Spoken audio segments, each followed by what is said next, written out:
जी उमर शुरू करें. Afan, we are live.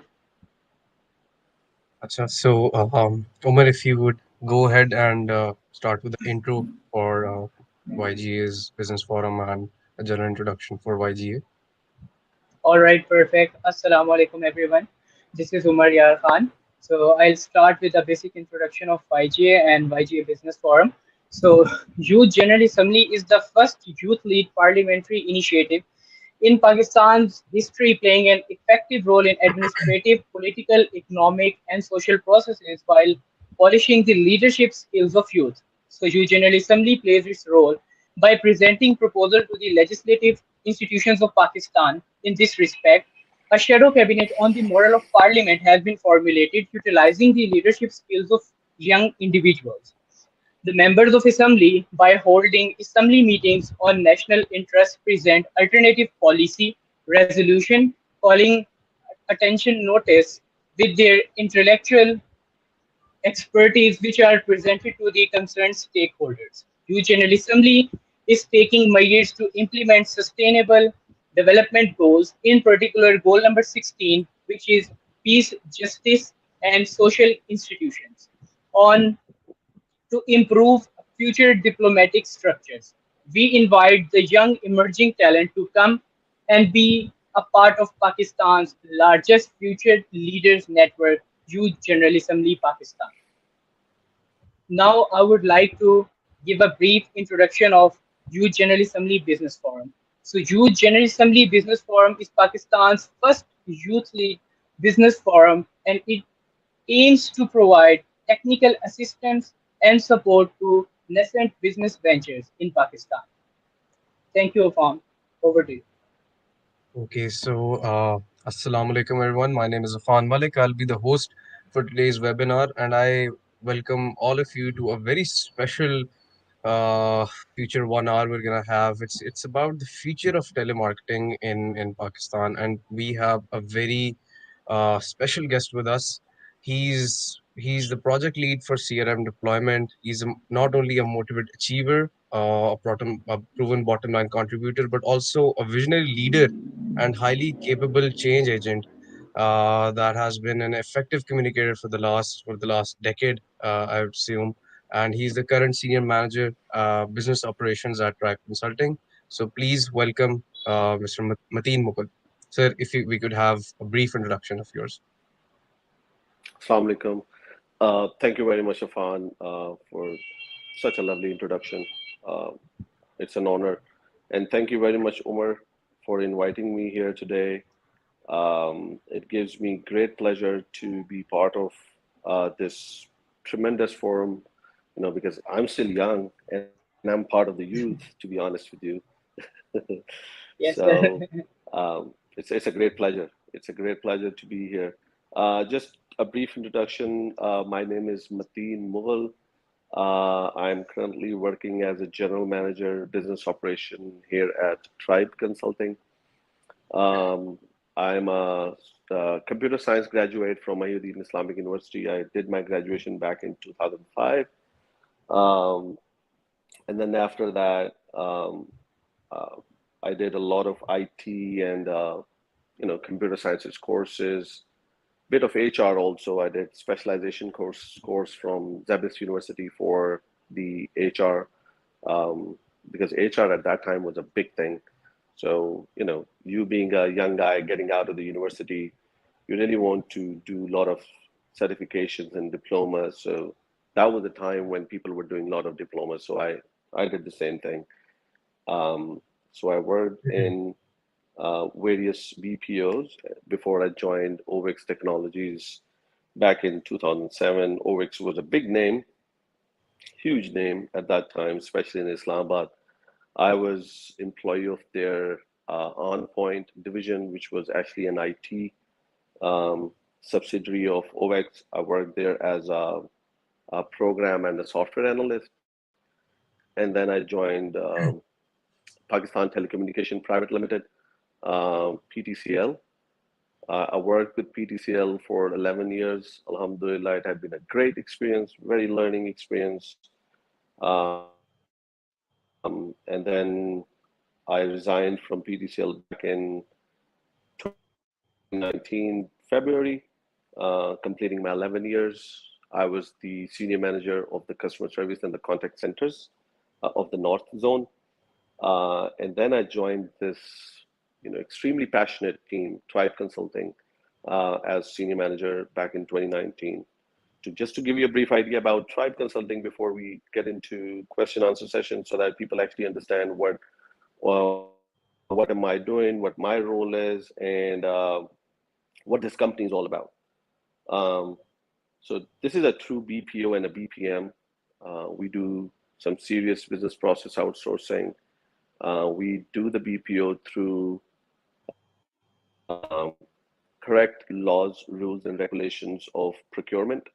We mainly do client services and the contract services.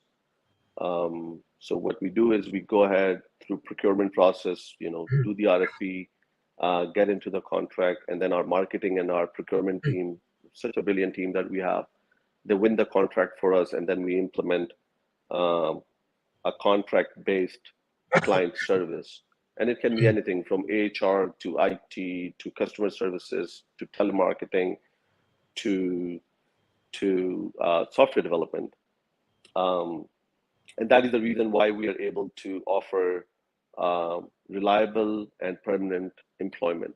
The reason why I joined Tribe Consulting was because of three things: that I saw passion in the team, and the second thing that I saw was that their vision and motto was very clear.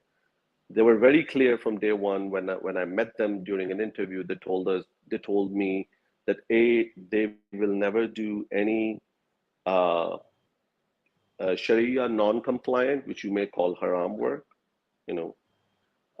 Secondly, they will never do an illegal work, because I know that a lot of BPO industries, they get into doing client services without realizing that, without realizing or doing some serious um, scrutiny of finding out whether it is Sharia compliant or whether it is legal or not.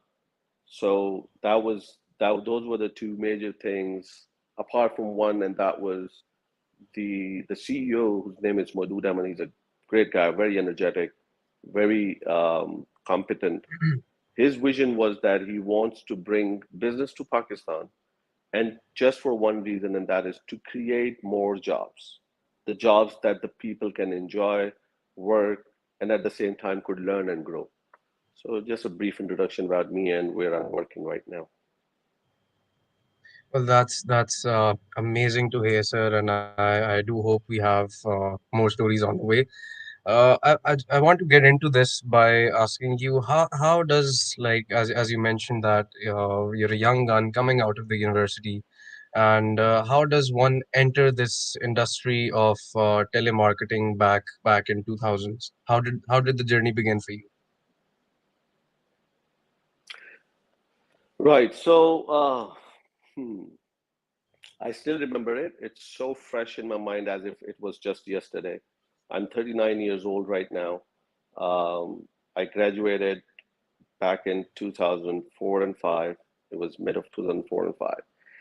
And I'm not sure how much do you remember it or not, but if you go back in 2004 and 5 and ask anybody who graduated from in the era of 2004, 5, 6, 7, you remember Musharraf, Sarah, General Musharraf, I must say. Um, so every student who was passing out from college or university, he had one thing in his mind, and that was he's going to apply for a study visa for UK, and he's going to get it, and he will just go there. I was Hmm. no different than them. So while I was in my final semester, it was my project semester, of course, because of the computer sciences. We were just developing that, one small software to clear our project semester.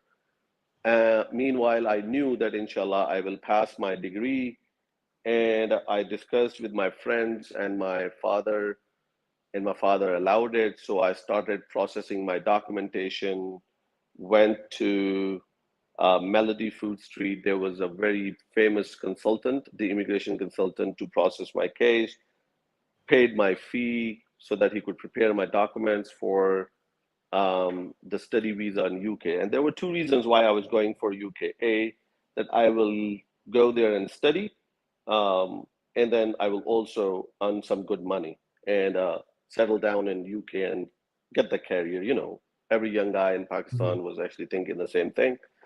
Um, so while I was in the process, I had almost the process was almost ready to be submitted, the documentation. I had face-to-face discussion with my father, and my father told me that, look, son, I'm all up for paying all your bills and everything, but listen to this. Once you're going to go to UK, you're on your own. You need to pay your bills. You need to take care of everything. You know, do not call me asking for money. So he was actually blocking my exit door, you see.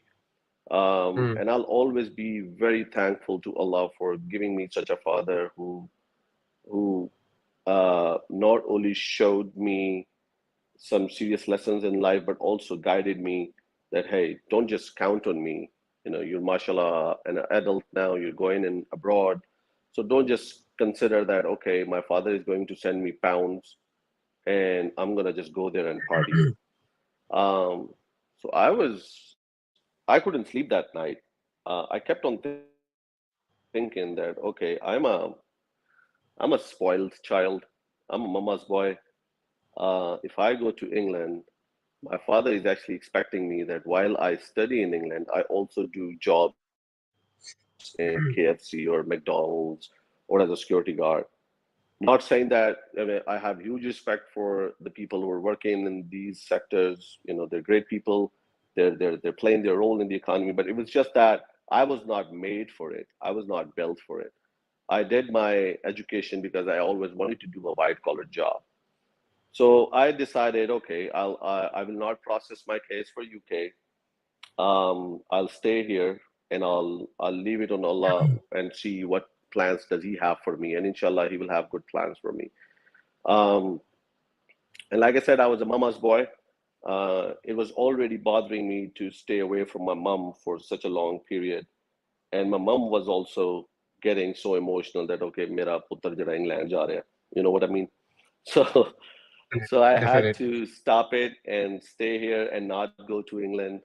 And so I passed on to my eighth semester. Still enjoyed my father's money, my pocket money kind of thing. And that's when my one of my friends got the UK visa, and we decided that, okay, we'll give him a farewell. We booked a dinner table in Marriott Hotel. We came to Marriott Hotel. We had a dinner. We enjoyed. We were like six friends. I still believe. I remember that. Once we got out of the Marriott Hotel, we were just walking towards our car, and that's when I recalled that one of my one of my first cousins just returned from United States, and he's doing some, I don't know what job he's doing, but he's doing some job in a PCO. They make calls to United States. At that time, and I'm telling you, you won't believe it. At that time, the call centers were known to be a PCO. You know, Mhm. and PCO is something that current generation is not even aware of what PCO is, because PCOs does not exist anymore. So PCOs were public call offers, the aap jate the, where you used to go to a certain place where they used to have 10 phones, and then you used to wait and get your turn and then dial a number and talk. That was a PCO. And PTCL used to have a lot of PCOs, and then a lot of other companies followed the suit and opened the PCO. So I said, I don't know, he's my cousin. He came from United States. He's doing a very good job. He earns a lot of money. He's somewhere in the building here, right here in this vicinity. He always used to say that he's working near Marriott. So I had his phone number. I got my mobile out and I called him, and luckily he picked up my phone. He said, "Come over." Uh, I asked him where your office is. So he said it's in Software Technology Park 1, which is STP 1. Um, Mhm. so at that time, there were two STPs, STP 1 and STP 2. STP 2 is actually Evacuee Trust, and STP 1 is on the right side of the Prime Minister House, right sorry, PTV, right in front of the President House and General Assembly. and then Evacuate Trust, which is STP2, is next to Marriott Hotel. So we walked all the way to STP1. We entered the building. It was completely shut and dark. Of course, it was 11:30 in the night. There was nobody. I called him again to confirm that is he giving me the right address, because I'm entering this building and there's nobody in this building. It's completely shut and black. There's just street lights on, or maybe a few parking lights. He said, "Don't worry, just keep coming in, and then you'll see a big gate. Get through it. You'll see an elevator. Get to the elevator and get to the third floor." I walked in. There was a security check. We just went straight through the security check because the security guard was sleeping. It was 11 p.m. And that at that time, 11 p.m. was like 2:30 a.m. of right now, maybe. And even right, not even close to that, because 2:30 a.m. still Pindi is all up and not sleeping. Mm. So we went straight up. My friends were like, "Kidhar leke ja raha hai bhai?" And I was like, "Don't worry, we're going in the right place." He said, "This is the place where we have to come, so we're coming." So we got into the elevator, and we went to the third floor. And the moment the lift opened its door, a completely different world showed up in front of my eyes. There were like 300 people, young boys and girls, uh, just right sitting and roaming around in front of me, and I was like, "What world is it?" Um, we just kept going in. We sat there to wait for my cousin to call us in. So finally, he called us in. We went in his office. We sat in his office. I loved his office. I mean, he had a huge office. You know, I loved it. And while I was talking to him, and my friends were talking to him, and he was trying to explain what do they do, what this place is all about. To be honest with you, nothing made any sense to me, because I was just so astonished and surprised to see a business working around 11 p.m. in the night, that too in Islamabad, which is actually a jungle, especially at that time. Um, so I asked him, MJ. So we used to call him MJ. His name was Muhammad Jangir. So we used to call it MJ. I asked him, MJ, what can I do? What do I have to do to join here, to work here? I'm free right now, and I'm not going to UK anymore. He said, English कैसी है तुम्हारी? I said, you know, school, college, university में और कुछ सीखा हो ना हो, English सीखिए. Because our English teacher was very good. She was very kind and humble. So we paid some serious attention in our English class. And then, Alhamdulillah, my schooling also played a vital role in improving my English communication. And I told him, my English is superb. I'm proud of it. He said, "You're so lucky that right now the interviews are just going on. We're just conducting interviews. We're hiring a batch. Why don't you give me your CV and we'll hire you?" I said, "Okay, I don't have my CV right now, but I do have it in my email box." So I used his computer to access my Hotmail ID. Uh, he helped me take the printout, and then I went out, sat for my turn to appear for the interview. I went inside for the interview. I'm not sure, was it my English or my communication or my education or personality that impressed more to the interviewer, or was it because I was the cousin of the call center manager? Uh, so, you know, either of which, something has definitely impressed him, and he selected me and put me in the training, and then I got in, um, and then rest is history. That's quite a relatable story, if I do say so myself. I mean, this is uh, what do you call it? I mean, an unspoken truth still in the industry. I mean, if you're good at communication, and especially if you're fluent in English, so it's still a big trade-off in today's world. And so yeah, that's quite relatable. So one thing which Afan is was literally very different in me was that I was very passionate. I mean, I'll be Mm, honest with you. I joined this industry not because of the money. I was already doing some internships. I did mm, internship in a couple of ISPs. I really wanted to pursue my career in IT, um, but IT job at that time was not because you didn't have plug and play systems. You used to mm, have these big monitors, and then uh, it used to take at least half an hour just to install one driver of an mm, internet modem, and then the Windows 95 and 98 and Windows 2000. And you know, I did a few internships, and I had huge passion for IT, especially for networks. But I mm, lost it during internship. I was like, they're treating me like as if I'm not an IT expert or a network expert, but I'm just maybe an office boy who's coming mm, in, cleaning the desktops and the computers, taking them out because they're malfunctioning, removing the part and mm, everything. Because not only that, I did my CCNA, CCNP, Red Hat certification, Linux certification, because there was a very famous IT diploma center, Corvette, here in mm, Jinnah Super. So mm, I got plenty of certificates while I was actually doing my university study because I had huge interest in networks. And then when I got into the internships, I was actually hoping that, okay, Mateen Mughal Saab is coming, you know, they should pay some huge respect. I I know networks. I've studied networks for 4 years. I've done some serious certificates. They should treat me with more respect. But all they were asking me to do was just the installation and everything, and they were just paying me 4,000 rupees, mm. which was not even,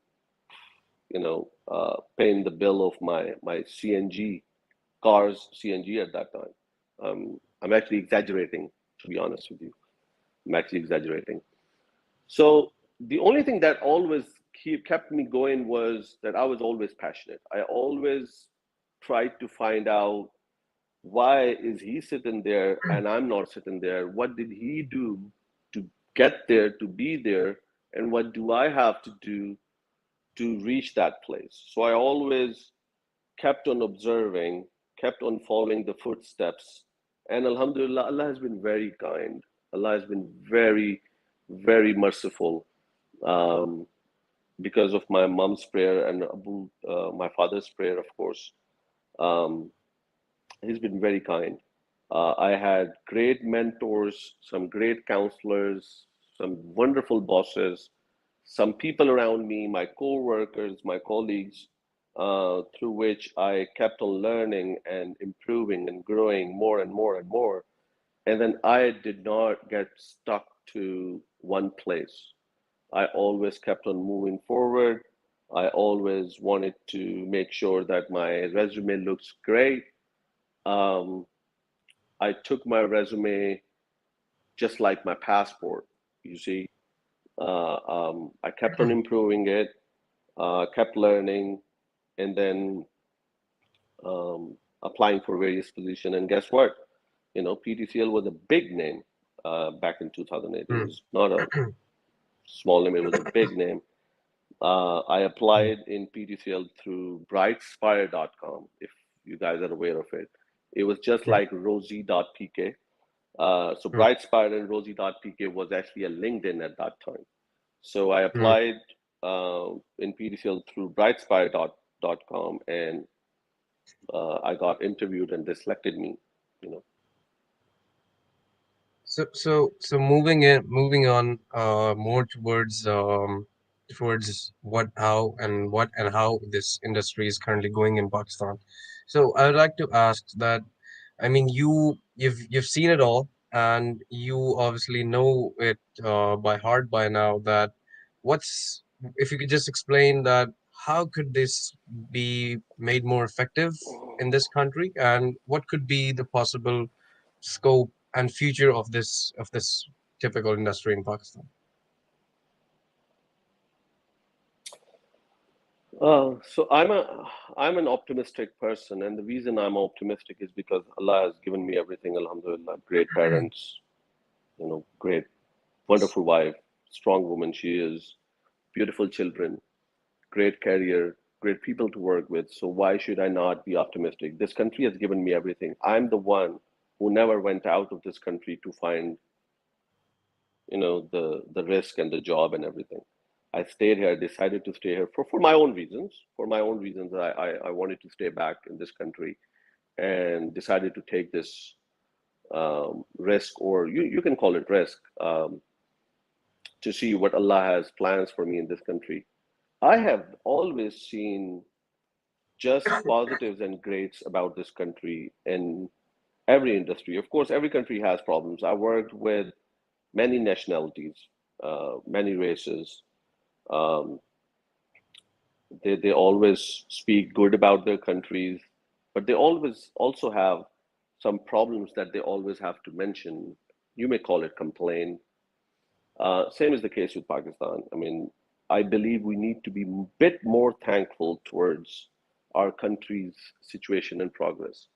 I see great future, but I do see a few problems. So let's start with mentioning few problems first, and then we'll Mhm. go towards mentioning some big positives that Pakistan has over the rest of the country. So few problems that I think is, um, we need to come up with some serious policies regarding political situations, Mhm. especially in the metro cities like Islamabad, Karachi, Lahore. These three cities are business hubs.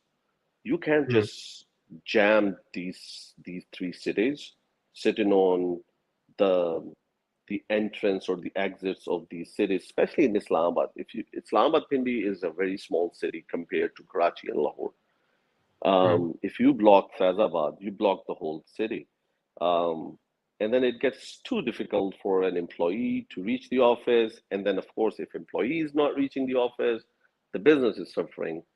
Um, there had been a blessing in disguise during Corona, and that was the nation was literally trained for work from home, you know. Mhm. And so look at this. Alhamdulillah, we did a great job during the worst lockdown.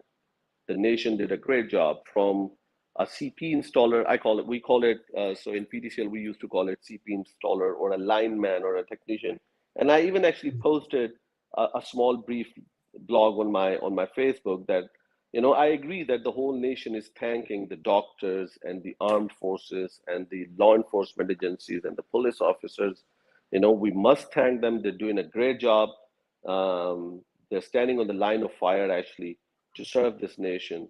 But let's also raise our hands to thank the IT personnel, the banking staff, um, our linemen, our technicians, the people who are making sure that the internet keeps going on, the telecom Mhm. keeps going on. Mhm. So imagine if our cellular services were down, if our telephone services were down, if our internet services were down, you know, Mhm. just imagine the chaos in this country. So just Definitely. like the medical staff was working day and night during the worst, I must say it was the worst nightmare, but let's just, Alhamdulillah, Allah has made us pass through that time. But medical staff has done a great job. They've done a wonderful job. Our armed forces, our law enforcement agencies, but let's also give thanks to the banking staff, to our IT sector, to linemen, technician, Mhm. our call center people. Imagine you, because the banks are not operating at their full capacity, and the huge load was shifted to the bank's call centers. Imagine, um, um, you know, the telecom call centers. The call centers played a huge role. They Mhm. were just working long hours.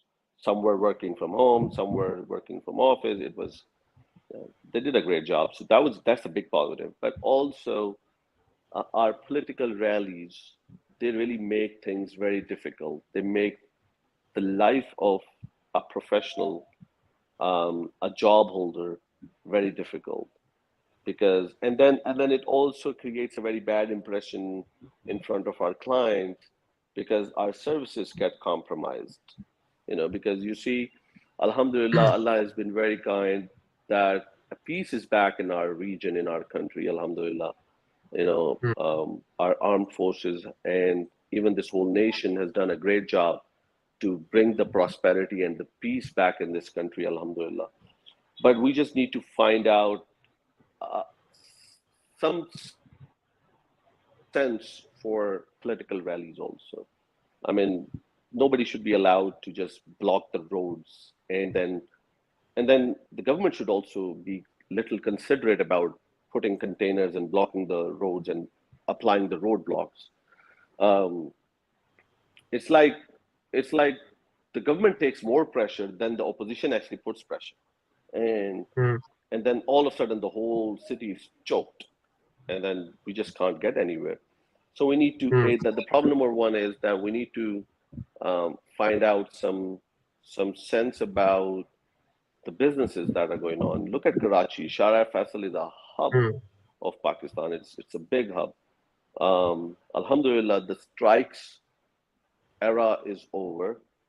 But then again, we need to find out that um, the weather condition in Karachi sometimes it just does not rain the entire year, and it just rains for mm, a week or two. And then as soon as it rains, the whole Karachi is drowned. So we need to mm, find out, and then once it's drowned, the whole Karachi traffic is stuck. And then the people just cannot move uh, um, from their homes to offices, and then the whole business is choked and collapsed. So there are a few things that our local administration also needs to think about and find out some serious remedies and fix those problems. Um, the third basic issue that we think is it needs immediate attention is our internet service. You can't just mm, keep saying that, oh, okay, our submarine cable was down.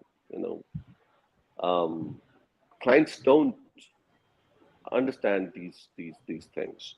I mean, mm, Alhamdulillah, the power outage thing is over. The crisis of power outage is Alhamdulillah over. But I'm hearing that again there is a shortfall. But I'm sure that the current government will do something good about it, and they will uh, uh, get over with the current power outage crisis that's developing. But internet is as important as oxygen right now for any business. The world is right now being driven by the internet, on the internet. mm, Our bandwidth needs to be improved, um, especially for the corporate sectors, for the business sectors. So these are the major problems that I think that they need immediate attention. mm, The positives are that, Alhamdulillah, there is peace in the region. Our education standard is very much better than our neighboring countries, I must say. People can disagree with me, but I'm talking about, I know per capita, maybe we are lower educated than rest of the mm, countries, but the ones who are educated and are going through their education phase and completing their education, they're still far better than rest of the neighboring countries, or at least that's my impression. Because when I meet with people, I really see some good mindset. Because you see, we've been through a lot. We are mm, battle trained.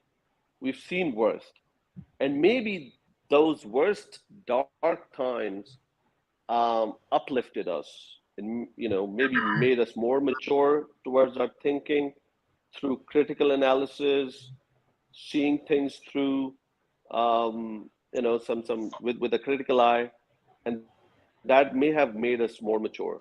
So all we just need is a straight path and a little bit guidance, and inshallah, I personally believe that this youth has some serious talent and skill set. They can do wonders for this country, inshallah. So I think that's number one. Number two is our communication is far better than, especially in English, it's far better mm, than neighboring countries, we're more understandable. We're more understandable to Americans and British than our neighboring countries. Our comprehension is far better than our neighboring countries because I speak to Americans and Britons every second day in the meetings, and the only complaint that they give about our neighboring countries and the credit that they give to Pakistanis is that we are super understandable, very neutralish kind of accent, and Hmm. our comprehension is very good. We actually understand them better.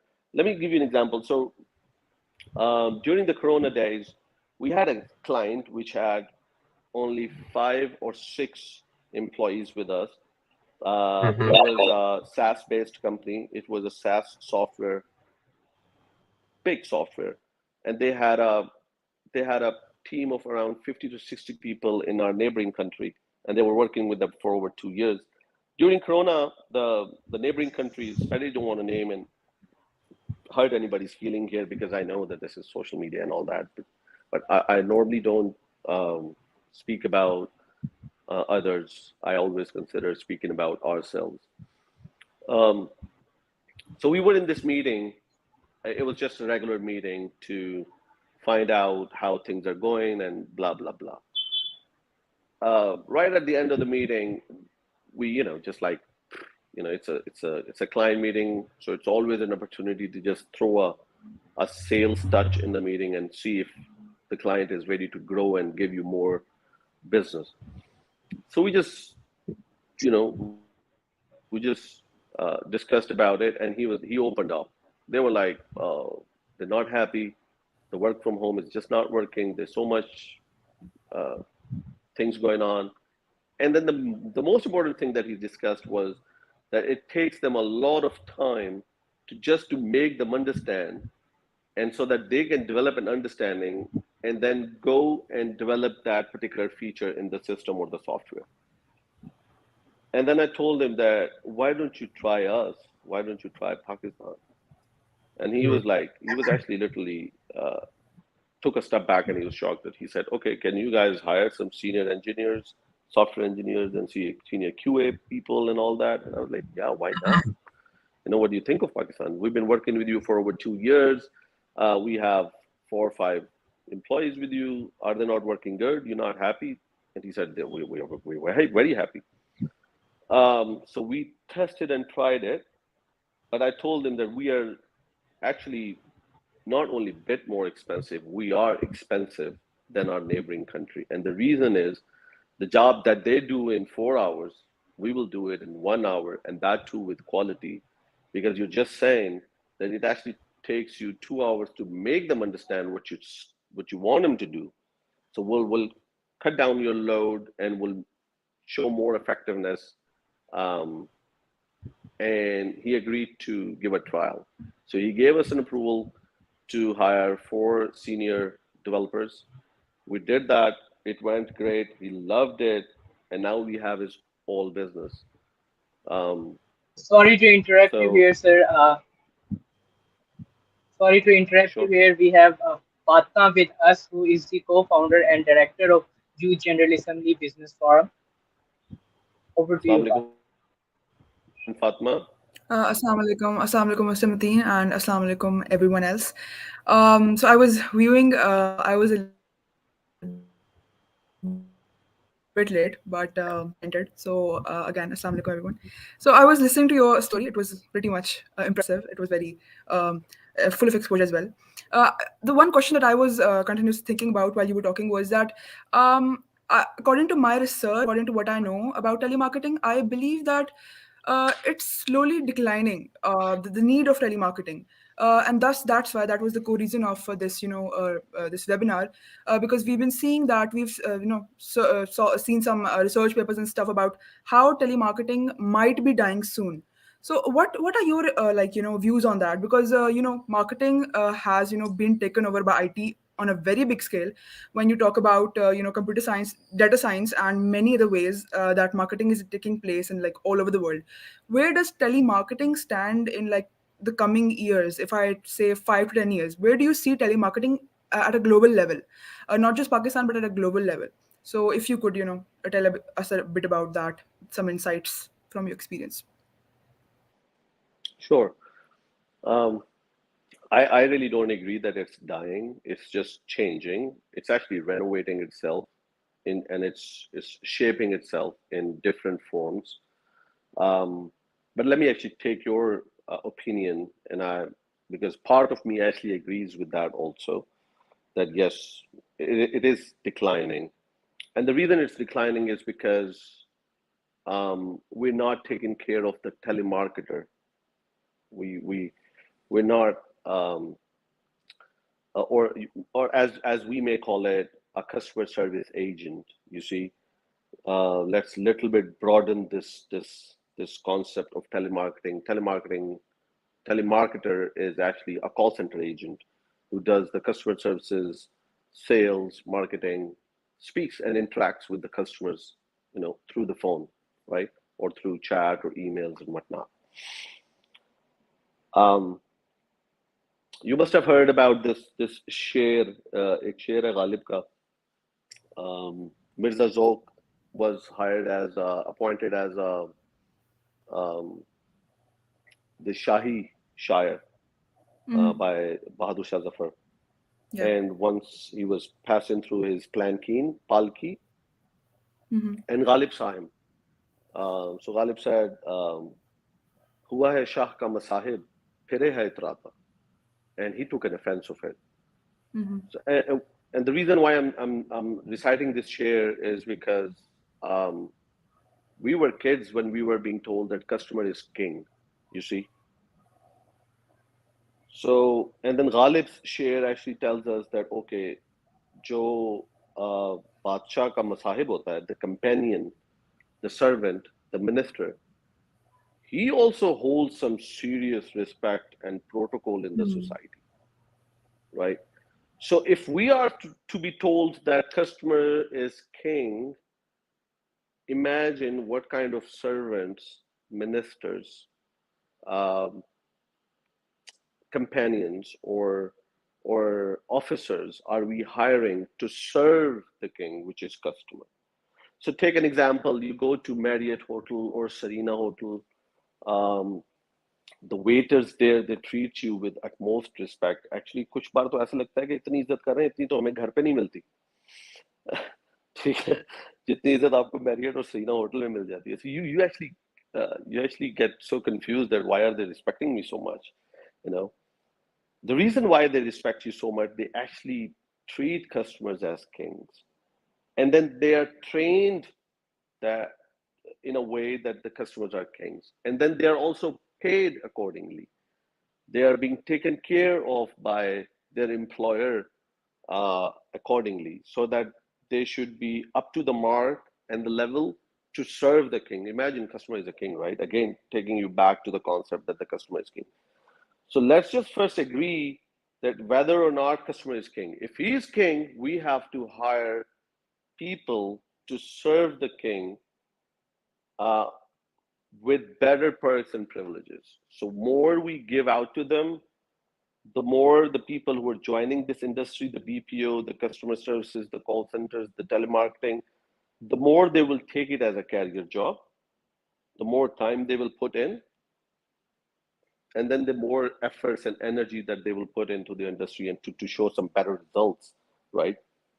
So personally, I believe the BPOs and the call centers and the telemarketing offices, they need to really come up with a better solution, because 18,000, 20,000 ki salary is not going to work for them anymore, because you see that's the bare minimum wage uh, as per the labor law, and that's exactly what they're offering to their employees, and that's not going to work. Again, um, we just have to find out the main root cause, right? The reason. So I think that's one of the reasons, and that is one of the major reason why here in Tribe Consulting we try to offer a very competitive salary. We are, alhamdulillah, very claiming about offering, if not the highest, very competitive salaries to our customer services agents.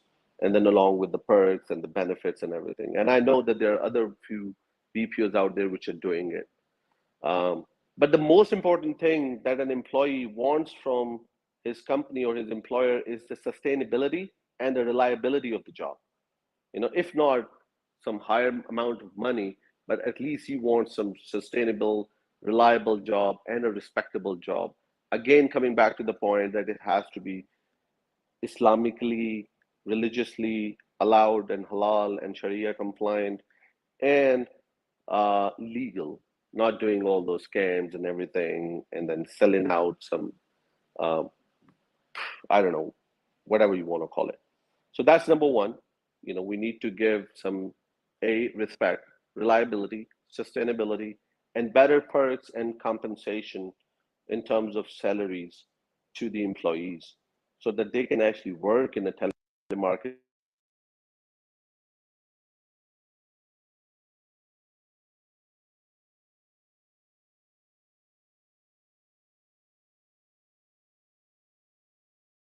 Sir, I think you're muted. If you could just unmute yourself. We cannot hear you, Mr. Mateen.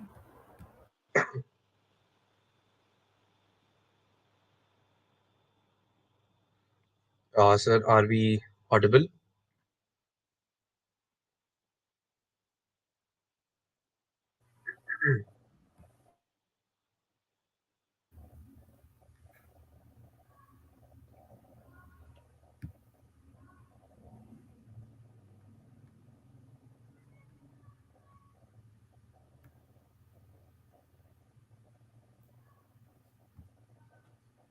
Uh,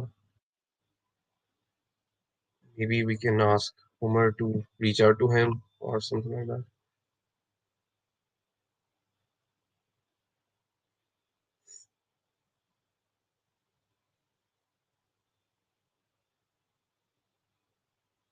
Okay, can you guys hear me? Yes, Yes, perfect, perfect. perfect. All right, so what point did you guys lose me? I think where you started off with the second point. Yeah. The digital. So the Yep. like right. So the second reason, which I think is because the telemarketing trend is declining. The human aspect and the part of it is because of the digital channels. Most of the call centers and BPOs and the sales industry is moving towards AI channels, WhatsApp through messaging, texting, developing apps, and asking customers to move on apps. Just a few days ago, I received an offer from McDonald's. I was actually uh, uh, going through the drive-through and ordering the McDonald's, and he said, if you order through our app, you get 10% discount. And I was like, wow, I'm taking my car back. I already have an app on my cell phone. I can order through app, and I'll come in to pick up. So you see, they're also trying to um, promote their apps for the consumers to um, use. But I still believe that there's a long way to go. I still believe that a human touch or a human interaction can never be replaced. I could be wrong. So I still believe that these social media channels, digital channels, they could be used to complement and make the job of a telemarketer, a human being, more effective and easier. All we have to do is generate some good potential leads uh, for a telemarketer or a call center agent to interact with those customers, potential customers or consumers to get them in. So I hope this answers your question. That was quite an insightful answer. So moving on to our last question of the webinar, I would like to just sum it all up in what you said earlier before that what you mentioned. I think that those are the steps of being a successful BPO and taking care of your employees in a way. So how would you sum it up in your own way that what has been your key to success, and if maybe you could term it up as like how to set up a call center, yeah, how to set up a BPO if you were just doing it from scratch at the age of 39. Yeah, so maybe right today I can think about, if you ask me a question today, I may think about um, s- setting up a BPO from the scratch because I I think I have ample knowledge. But the problem right now with most of the youth is that they think that okay, they just get up. Um, and I actually sometimes conduct this sample survey. Um, I normally go into the training batches, where 20 or 25 young boys, kids, girls, and boys are sitting, and I ask them, "What's your future plans?" So 15 out of 20 male guys, boys, they say, "I want to do my business." And then when I ask them, "What business? And do you have any knowledge of business?" They just go blank. If you actually have a passion or an idea in your mind, you need to work on it. You need to find knowledge of it. You need to study about it. It's not going to happen overnight. You can't just wake up, use your father's money or some investor's money, or open a shop or any small business. You think, okay, if just because it worked for him, it will work for me. I'll give you an example. During the Corona days, one of my friends, I don't know where he got the idea from, but he got an idea of opening a chicken farm, the poultry farm.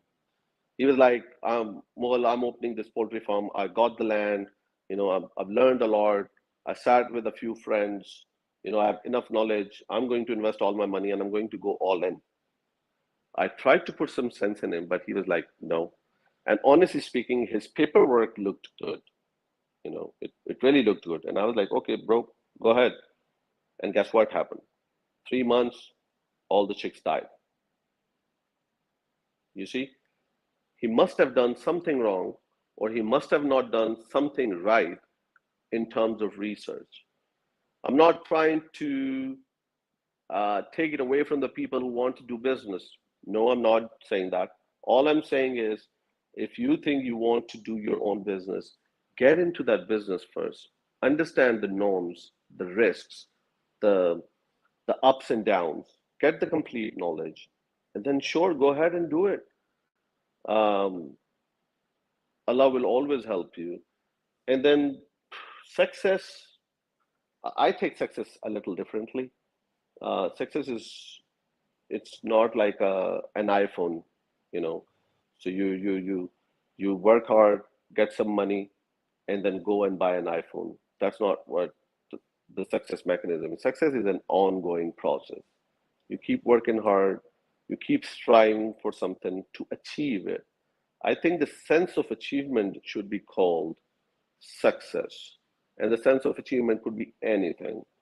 You know, it could be when you go home and your parents look at you with a big smile, giving you a sense that they're happy with you, they're razi with you. That's a success. That's alhamdulillah success. In terms of career, if you think that you're doing a fine job, you're earning halal, your employer is happy with you, your peers are happy with you, your colleagues, your subordinates, your teams are happy with you, you're showing some good results, that's a success. There's no much of a secret, but I can give you guys a lesson that I've learned. Um, so I got married in 2012. I was about to forget it, and मेरी बीवी देख रही होती तो शायद मेरे लिए मुश्किल हो जाता. So, so I got married in 2012. Alhamdulillah, we got the good news in a few months. We went to this doctor. Her name was Dr. Salma Kafil. We went to the ultrasound. We kept going for 9 months. We kept meeting the doctor for 9 months. I kept seeing the ultrasound report. There was a time the very first report showed nothing, the ultrasound picture. It showed nothing but just the black clouds, maybe, right? And then the second meeting, the doctor was like, oh, the baby is very healthy. The heart is beating very fast, mashallah. She's growing, the baby is growing. And I was watching on the TV and it was all black and white. There was no baby. Because in my mind, the baby means two hands, one chota sa belly, one chota sa face, nose, eyes, ears. That's what the definition of the belly, the baby is, right? And the doctor kept saying, "Oh, look at the baby, mashallah. Look at the baby, mashallah." And I was, I was actually hating myself that how stupid you are, Mateen. You know, it's a big plasma TV that she's showing the 3D of the ultrasound, and you can't just find the the baby in it. Um, because to us, the baby means a human, right? And then a day came when I actually saw a baby. There was a small human structure shown on the television. I could see on the 3D TV, and I was just amazed. And then one day we went in. I still remember the um, that was the most beautiful moment of my life because when doctor showed me the baby, I could really see the baby was sleeping with one punch under her cheek and ear. And doctor said, "आप दोनों में से ऐसे कौन सोता है?" And I was like, मैं ऐसे सोता हूँ. I sleep like this. I sleep like this. I put. So doctor was like, "She must have taken from you that she's sleeping." I could see, and I could see that the baby was sleeping, put in her palm under her cheek. And then Allah finally gave me that baby. You know, she was in my hand. I named her Shanzeh.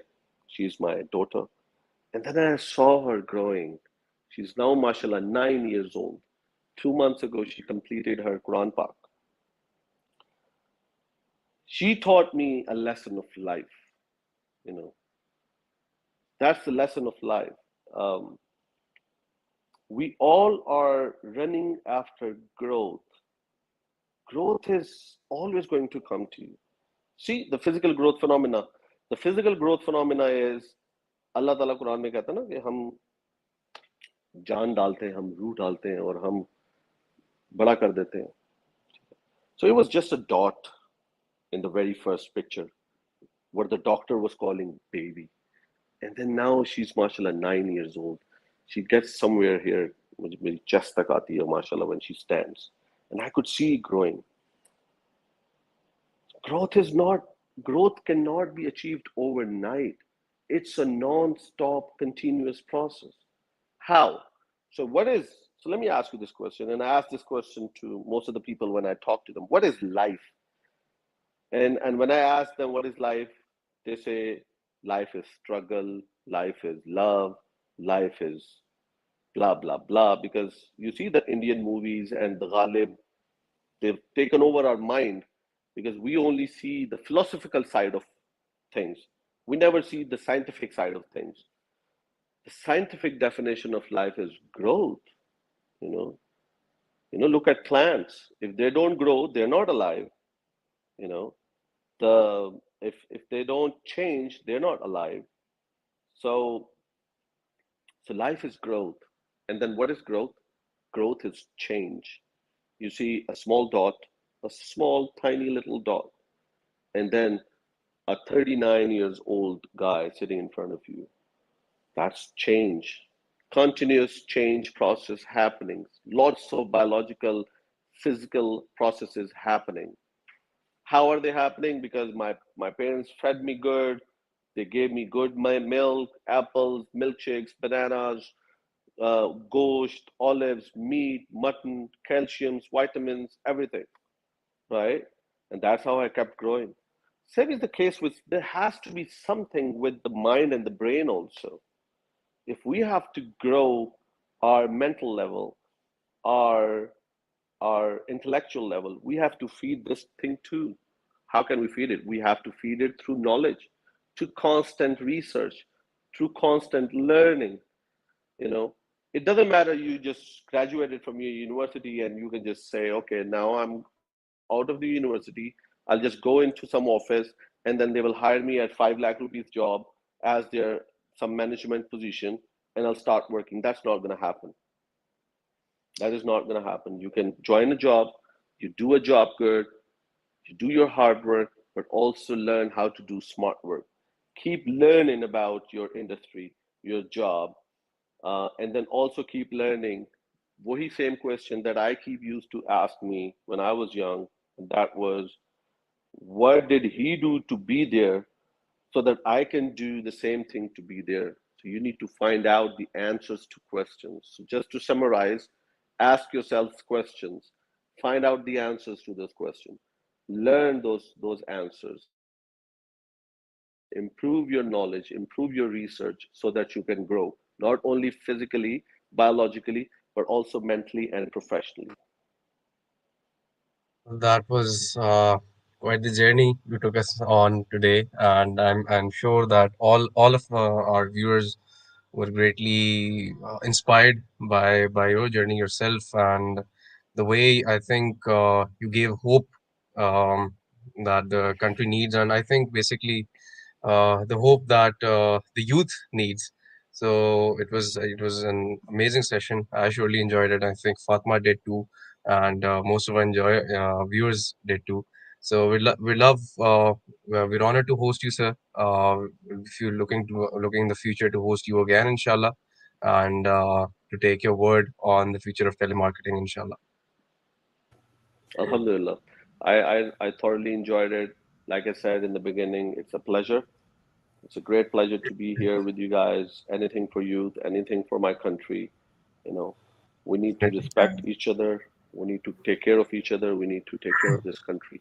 And inshallah, we will prosper. Inshallah. Thank you so Inshallah. much, everyone. So let's end this webinar. And Allah Hafiz to everyone. And see you in the next webinar of YG Business Forum. Thank you. Allah Hafiz. That was Jazakallah. Allah Hafiz.